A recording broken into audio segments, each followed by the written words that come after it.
Anyway, the thing there is this: the reason why I came on here is because Ibu's life is involved. Otherwise, normally I don't like meddling into families' affairs. But I had to come on here because Ibu is my colleague, and at this point in time, we all have to say what we know about him to save his life. In Abuja, Ibu fell ill in Abuja in the hospital where Ned Nwoko kept him for some months. Okay? Oh. Now, the hospital discharged Ibu. I have to be frank here. I have to be open about the whole situation. The hospital discharged Ibu with a result, a very bad one. They said that we should take Ibu home, that Ibu would not last up to 6 months, that we should go and prepare Ibu. I felt bad. And then I said to my colleagues that we went there together, Emma Labista was there. Then there was another man who was leading our group then. His name is Ahmed Bala. He was also there. Then my sister, my younger sister, was in the hospital for kidney transplant in Abuja, Zenith Medical Center.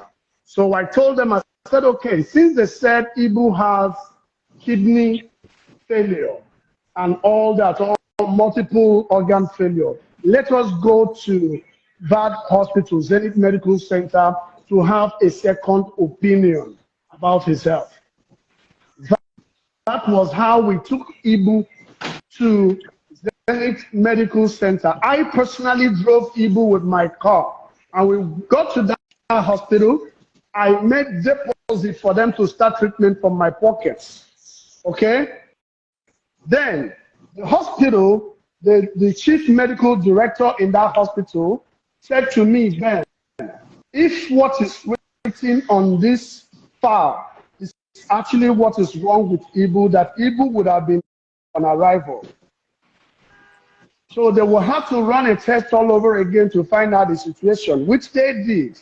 After running that whole test, they said to me that yes, there are some truth in what the hospital said, but not as bad as they made it look. But they are going to revive Ibu's kidney and treat his heart and all that before discharging him. And they commenced treatment. When they commenced treatment, after treating Ibu, Ibu came back to life. Ibu's health became okay before they discharged Ibu. But one thing happened. Ibu said to me when we took him to hospital, because I told Ibu, I said, now that you're going to the hospital, we need somebody that can be taking care of you in the hospital. Ibu said, please don't call my wife. Are you listening to me? I will say to the wife's front if she calls. That's what Ibu said. Don't call my wife. I said, why? Do you understand?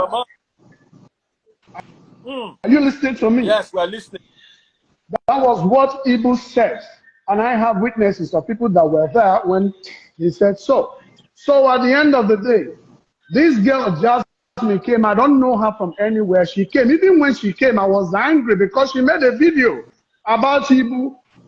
Then in the hospital, we never wanted anybody to start making videos. So I was mad with her. I said, who is this girl now? Why are you making video of Ibu and all that?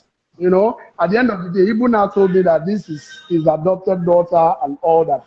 That was how she came about taking care of Ibu. But I discovered that Ibu was more comfortable with the girl. And when the wife came, you understand, Jasmine told me that Ibu's wife has already taken Ibu's ATM. I said, well, that's his wife. Do you understand me? And then when they finished at that hospital, he was discharged.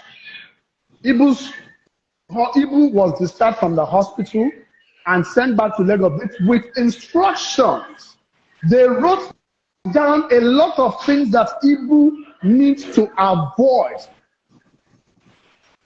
things that Ibu must not eat, which they told the wife and they also told Jasmine. But trust me, those things they said Ibu should not eat was what Ibu started eating.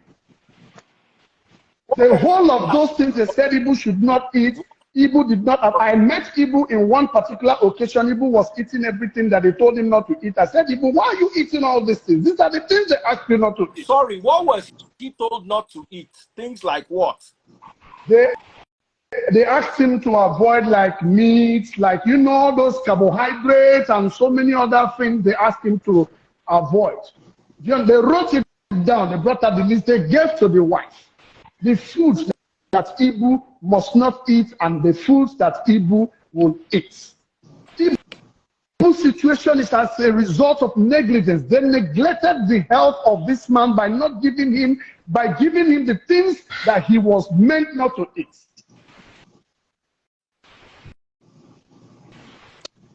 Time. So I think at this point, every member of his family should be blamed. Yes. All of them. All of them should be blamed. They all contributed to what this man is in right now.